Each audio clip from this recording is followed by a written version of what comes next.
There is a silence, older than stone, heavier than oceans. It lingers beyond the reach of clocks and calendars, beyond the noise of markets and the chatter of men. It waits at the edge of time, the silence before the trumpet, the hush before the throne. You can ignore a warning, you can delay a decision, you can laugh at prophecy for a while, but you cannot escape the day that has already been set. For it is appointed unto man once to die, and after this the judgment. Hebrews 9:27. That appointment will not be cancelled, not by power, not by charm, not by good deeds carefully counted. On that day, every soul will rise. Kings and servants, scholars and strangers. The ground will yield its dead, and the sea will give up her own. Every eye will lift, every mouth will be silent, and one will sit upon the great white throne, and you will stand. There will be no shadows to hide in, no applause to shield you, no last-minute bargains. Your life, all of it will rise before you like a mirror that does not lie. The mask will fall, the secrets will surface, and the silence will speak louder than thunder. But this is not that day. Today, the breath in your lungs is mercy.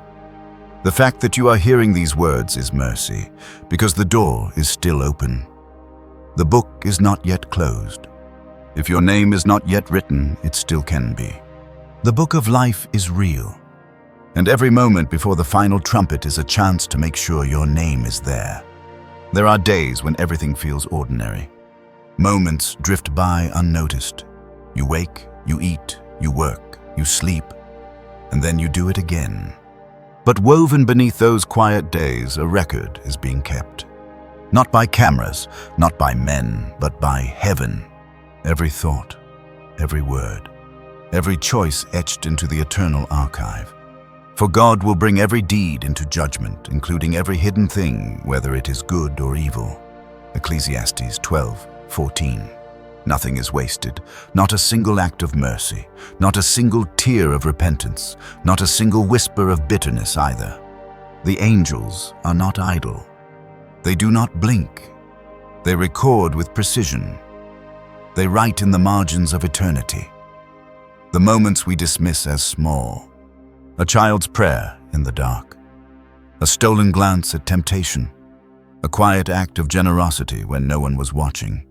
All of it matters. The judgment will not be about reputation, but revelation. Not about what people saw, but about what God sees. And what He sees is everything. Even now the books are being prepared, not to condemn, but to testify, to speak the truth when lips are sealed. This is not to terrify you. It is to awaken you. Because the final judgment is not an act of cruelty, it is the fulfillment of justice.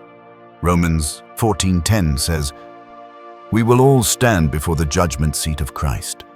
That includes the righteous and the rebellious, the joyful and the jaded, you and me. And so the question is not if you will stand there, but how. Will your name be spoken with joy? Will your life shine in the light of grace? Or will the silence of that moment echo with regret? The page is still blank. What will you write today? Imagine it. A sky without sun. An earth without shadow. A gathering beyond number, yet not a sound. No wind, no whisper, only the weight of presence. The great white throne rises not from stone or fire, but from righteousness itself. Revelation 20:11 says, "I saw a great white throne and Him who was seated on it. The earth and the heavens fled from His presence, and there was no place for them." This is not myth, not metaphor. This is the moment all time leans toward.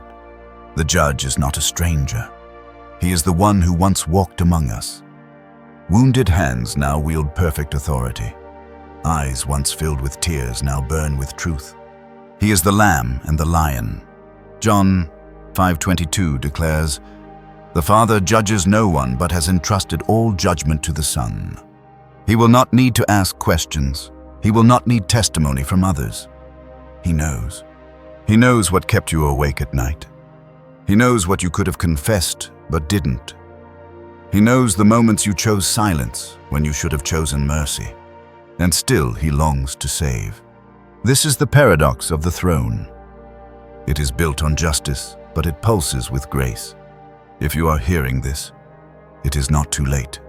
Though the heavens may tremble in his presence, there is still time for your heart to bow in his mercy. For now the trumpet has not sounded, the court has not convened, and the judge still calls you not by verdict, but by name. You are not forgotten, you are not beyond reach. The silence is only waiting for your answer.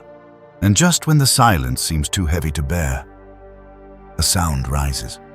Not a trumpet, not a shout, but the rustling of wings, the movement of angels gathering.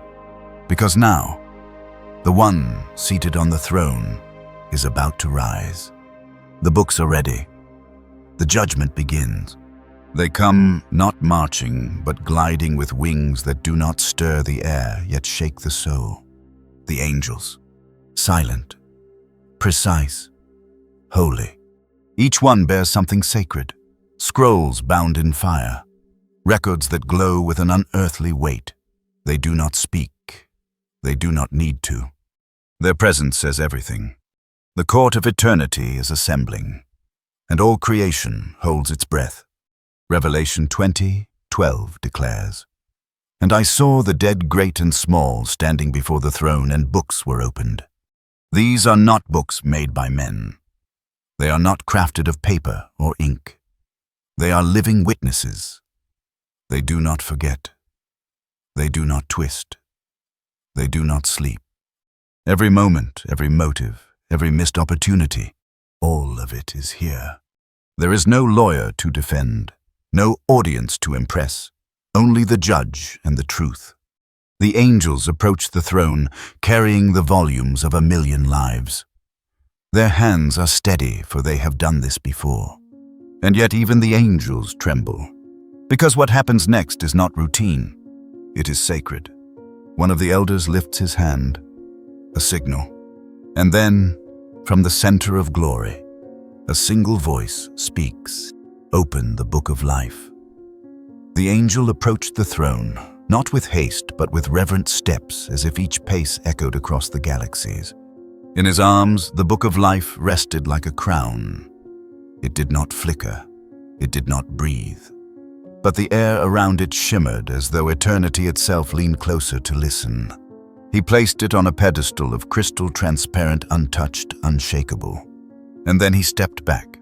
The book began to open, not by hands, but by the will of the one seated on the throne. The pages turned slowly, not due to weight, but wonder. Each name inscribed was more than a word. It was a story, a redemption, a soul remembered. Luke 10:20. Rejoice that your names are written in heaven. One by one the names were read aloud, not shouted, but spoken like a father calling his child, like a shepherd counting his sheep. And every time a name was read, the heavens responded. An angel wept, a song began.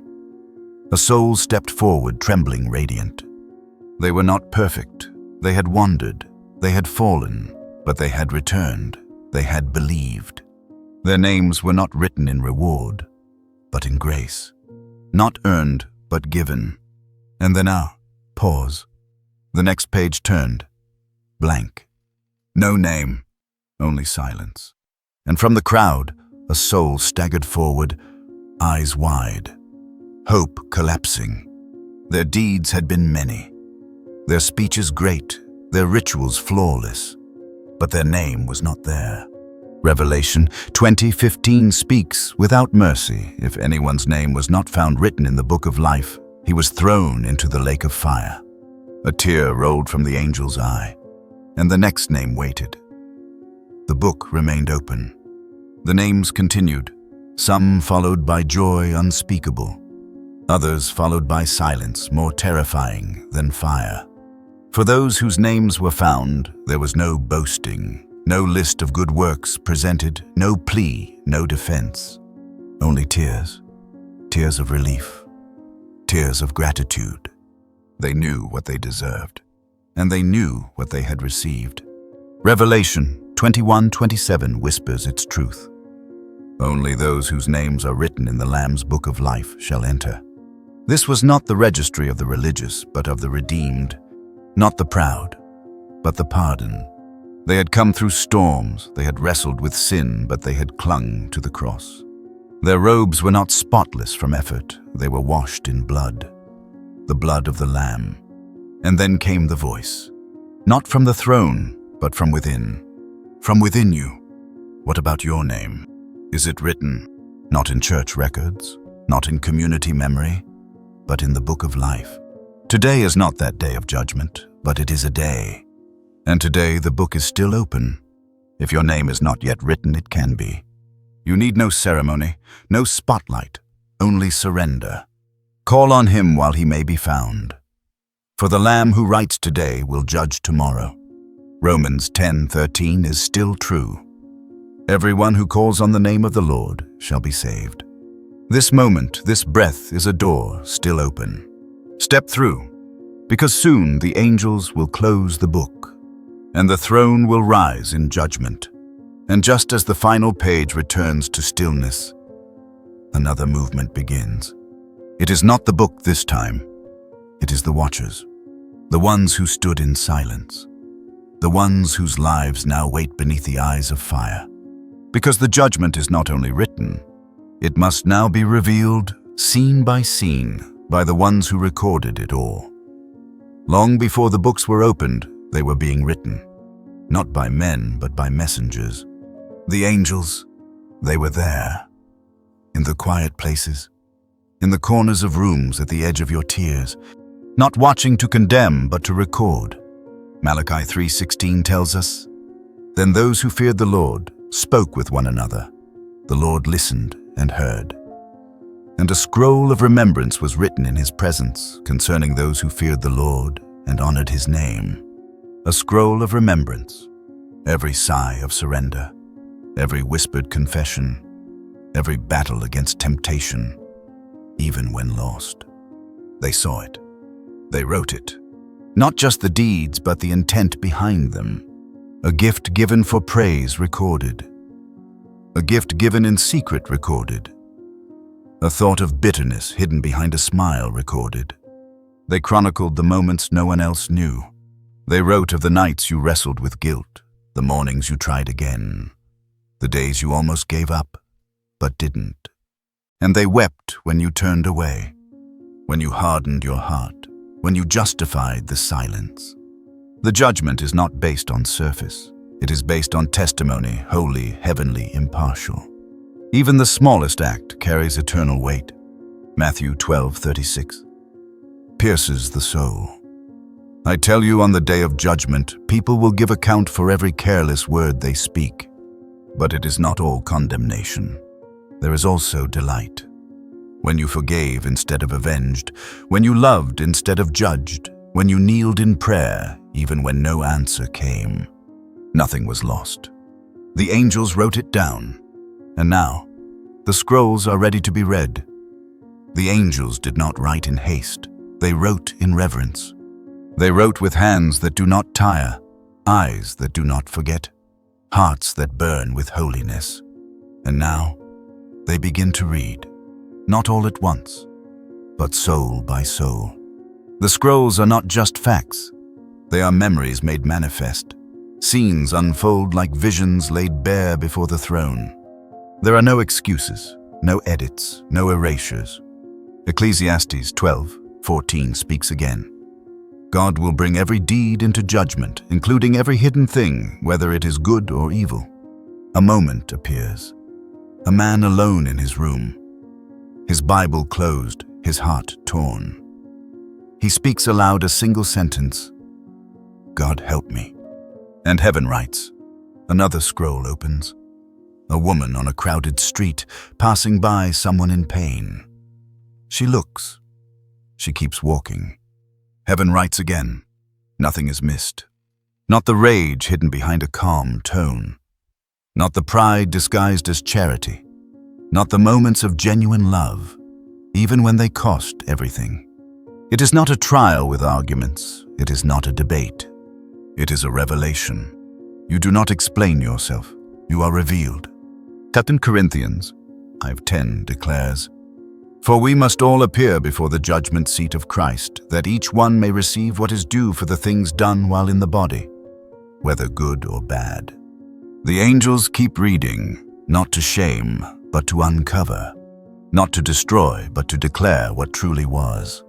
And when they finish, the silence returns.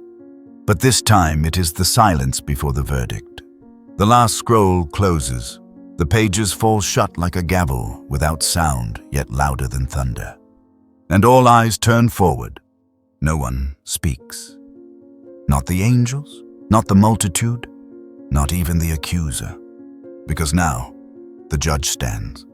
From his throne he surveys eternity, not with anger, but with eyes that see everything and forget nothing.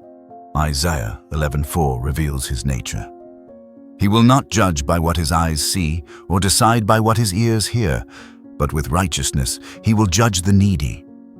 With justice he will give decisions for the poor of the earth. He sees past appearance, past performance, into the very marrow of the soul. And what he sees is weighed. The moments of resistance, the years of rebellion, the soft whispers of repentance, the quiet hunger for righteousness, the secret acts of kindness no one applauded.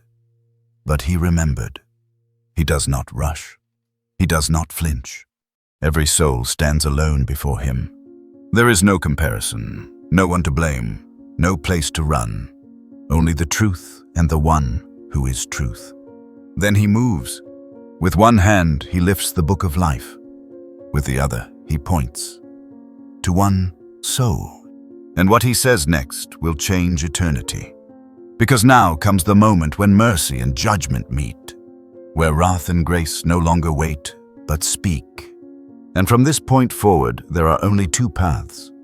The angels step back, the air trembles, and the judge begins to speak. And in that silence, a soul steps forward, not chosen at random, not summoned by merit, but called because their time has come. One soul, one verdict, but two eternal outcomes. She steps forward slowly, not with pride, not with fear, but with wonder. Her robe is worn, torn at the edges, stained with dust from long roads. Yet somehow it shines. Because this is not the robe she earned, it is the robe she was given. Isaiah 61:10 whispers her truth. He has clothed me with garments of salvation and arrayed me in a robe of righteousness. Her eyes glisten, not with sorrow, but with memory. She remembers the weight of her sins. She remembers the shame that clung to her soul. She remembers the moment she collapsed at his feet and found mercy. She was no saint in the eyes of the world. She was not honored, not admired. She was once lost, utterly broken. But she believed. And heaven recorded it. She forgave when she had the right to hate. She wept over her failures, but never hid them. She confessed. She surrendered. And the Lamb wrote her name in his own blood. Now the judge looks at her. His gaze is fire, but it does not burn. His voice is thunder, but it does not terrify. He speaks. Well done, good and faithful servant. Enter into the joy of your master. Matthew 25:21. And all of heaven rejoices. The angels sing. The saints rise in welcome. She walks forward, not because she was flawless, but because she was faithful. The gates of eternity swing wide, not for a hero, but for one who believed. She disappears into light. And then, another name is called. He steps forward next, but his walk is different. There is confidence. At first, he stands tall, his clothes are fine, his words were always polished, respected, followed. But as he nears the throne, something begins to change. The silence presses in. The weight of truth begins to settle. And now, the scrolls begin to open. He watches. Scenes from his life rise before the court. Great speeches, public prayers, generous donations, but beneath it all, a heart untouched. Matthew 7:22 comes alive. Many will say to me on that day, Lord, Lord, did we not prophesy in your name, and in your name drive out demons and perform many miracles? But the judge looks deeper. He sees the pride hidden in good works, the contempt hidden behind eloquence, the rejection of grace in favor of performance. He never truly bowed, never truly repented. He honored God with his lips, but his heart was far. Isaiah 29:13 echoes, These people come near to me with their mouth and honor me with their lips, but their hearts are far from me. The book of life is opened, the page is turned, his name is not there. The silence is deafening, no one dares to speak. Then the verdict falls, not shouted but final. Depart from me, you worker of iniquity. I never knew you. Matthew 7:23. He staggers, not from pain but from realization. He thought he was safe. He was certain of his place. But he never truly knew the Savior, only the performance. And now, the light recedes. The gates do not open, only darkness waits. And another name is called. 2 souls, 2 verdicts, 2 eternities. One walked into joy, the other into silence. And still the throne remains. Still more names to be read, still more stories to unfold. But in the midst of heaven's court, one question now turns toward you. What will be said of you? This is not for fear. This is not about shame. This is about truth. Because that day is not myth. It is not legend. It is written. And if it were today, what would be written of you? Not what others believe. Not what you've done in public, but what the Lamb sees. Have you bowed before him? Have you surrendered your name to the one who alone can write it down in blood? Or have you built your faith on reputation, on routine, on religion without love? This is not the time for defense. This is the time for decision. Hebrews 4:13 says, Nothing in all creation is hidden from God's sight. Everything is uncovered and laid bare before the eyes of him to whom we must give account. But today you still have time. The throne is real, the book of life is real, and the Savior is still calling names. Romans 10:9 offers this promise. If you confess with your mouth that Jesus is Lord, and believe in your heart that God raised him from the dead, you will be saved. This is not the day of judgment. This is the day of mercy. The book is still open. If you believe this, if you know your name is written, type it now, in faith, in reverence. My name is written in the book of life. And if you're not sure, ask him to write it today. Before another name is called, but long before the names were called, long before the throne was revealed, there were witnesses already watching, not judges, not prosecutors, but scribes, heaven's scribes, the ones who walked beside you in silence and wrote. They were there in the quiet, in the ordinary, in the moments no one thought mattered. The angels, not just messengers, not just warriors, but scribes, silent companions, walking beside every soul, not to interfere but to observe, to remember, to record. Psalm 139:16 reveals the mystery. All the days ordained for me were written in your book before one of them came to be. But it was not only God who remembered. His angels watched, his angels wrote. When no one saw your faithfulness, they did. When you held your tongue instead of lashing out, they noted it. When you knelt in the darkness with no audience but God, they stood near. They stood near and wrote. Malachi 3:16 describes them. Then those who feared the Lord spoke with one another, and the Lord listened and heard them. A scroll of remembrance was written in his presence concerning those who feared the Lord and honored his name. A scroll of remembrance. This is not myth. This is not poetry. It is divine record-keeping. They do not forget. They do not embellish. they do not lose what matters. Even your smallest acts. A drink of water to the thirsty, a word of kindness to the broken, have been written, not for your fame, but for His glory. They watched you forgive. They watched you fall. They watched you rise again. And they wrote every time. These are the witnesses who know your real story. Not the one people saw, but the one heaven watched unfold. And now they prepare to read it back. They never missed a moment. Not because they searched for faults, but because they honored the weight of choice. You were never forgotten. Not on your worst day, not on the days you doubted, not even on the days you ran. They were there not to punish, but to bear witness. Every intention of the heart, every silent struggle, every battle between light and shadow, they wrote it all. Luke 12:2-3 reminds us, there is nothing concealed that will not be disclosed, or hidden that will not be made known. What you have said in the dark will be heard in the daylight. And not just spoken things, even the thoughts that flickered in secret, the bitterness swallowed, the lust entertained, the compassion felt but unspoken, all of it. Recorded. Because heaven is not interested in performance. It is interested in truth. They recorded the lies whispered in boardrooms. They recorded the prayers whispered in hospital rooms. They recorded the moment you walked past someone in need and when you turned back. They were there when no one thanked you. They were there when no one knew you served.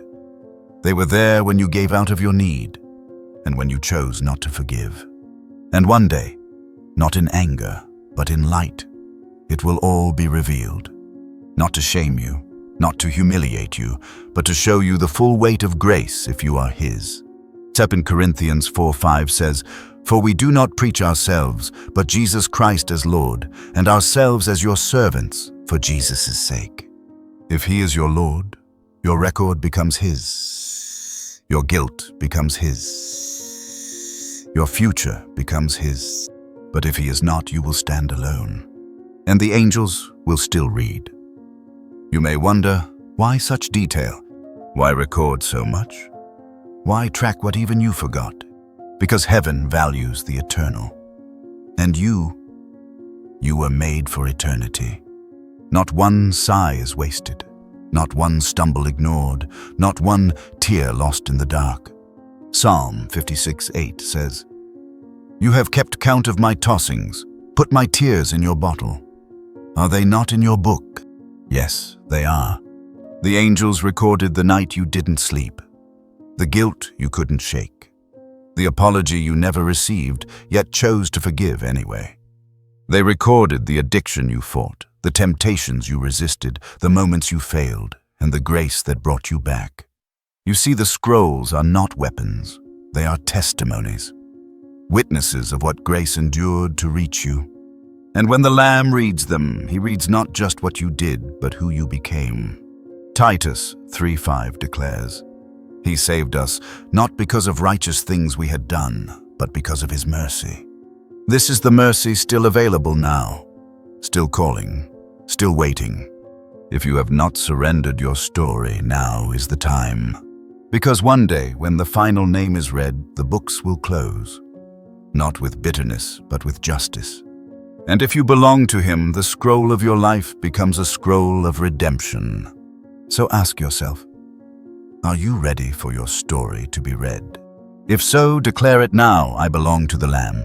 My story is His." And if you still feel unworthy, good. None of us are worthy. Only He is. But He invites you still. Before the final scroll is sealed, let Him write your name. And now, the final scroll is closed. The names have been read, the records unveiled. What remains is the verdict. Not for one, but for all.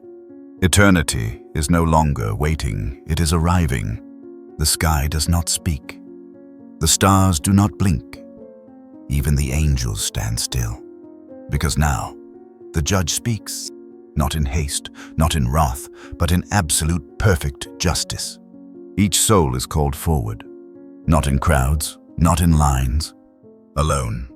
Because no one can stand for you, Not your family, not your pastor, not your title, only you. Revelation 20:13 stands firm. And the sea gave up the dead that were in it, and death and Hades gave up the dead that were in them, and each person was judged according to what they had done. One by one, the final verdict is spoken, and with it, destinies are sealed. Some hear the most beautiful words creation has ever known. Well done, good and faithful servant. Enter into the joy of your master.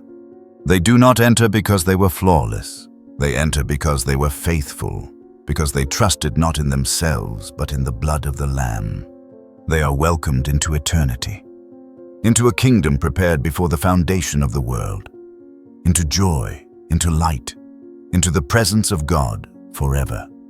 But others hear a sentence that cannot be softened. Depart from me. I never knew you. And they go, not forced, but judged. Not because they were worse than others, but because they refused the invitation. They mocked the mercy. They hardened their hearts. And now, the door is closed. There is no appeal, no second chance. It is done. And the Lamb who once wept for them now judges them. It is finished. Not with rage, but with righteousness. The judge has spoken. The books are closed, and the gates of eternity swing wide in both directions. For those outside the book of life, there is no joy, no light, only separation. This is not cruel. This is just, because every soul was called. Every soul was warned. Every soul was offered mercy. But some chose darkness, some chose self, some chose to wait, until it was too late. And now the waiting is over. Revelation 20:15 speaks plainly. If anyone's name was not found written in the book of life, he was thrown into the lake of fire. Not because God delighted in it, but because truth cannot lie. Still, a light remains for those who belong to the Lamb.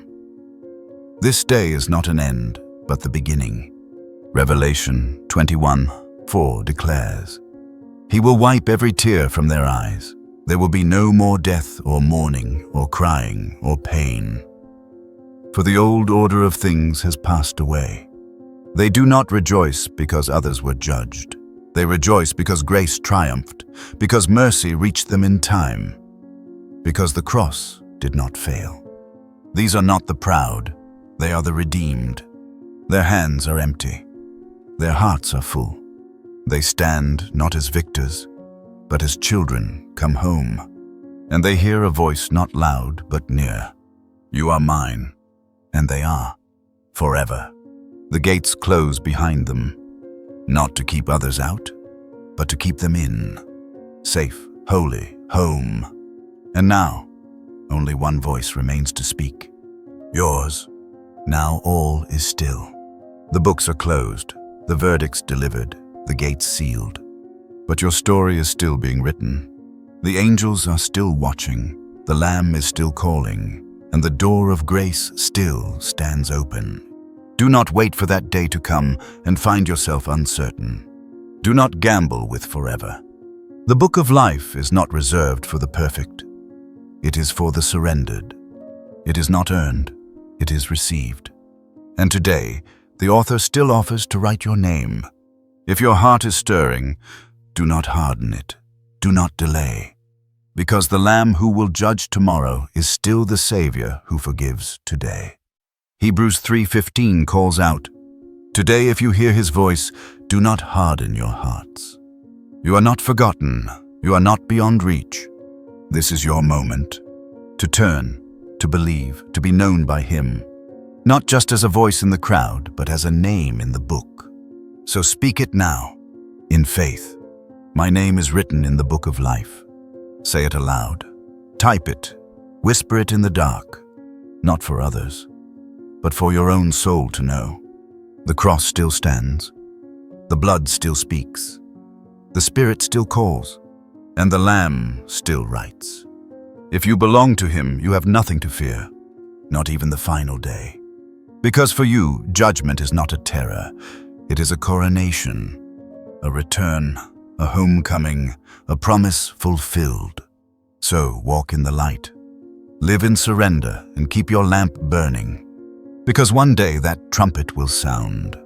And when it does, make sure your name is already written. Before you go, if this word spoke to your soul, if it awakened something forgotten or brought peace you had long prayed for, then do not let it fade. Return to this message. Share it with someone whose name you long to see in the book of life. And if you haven't yet, subscribe. Not for us, but so that every time a word like this is spoken, you won't miss it. This is not a channel, it is a calling. And together we walk the narrow road, heavenward, until the Lamb returns.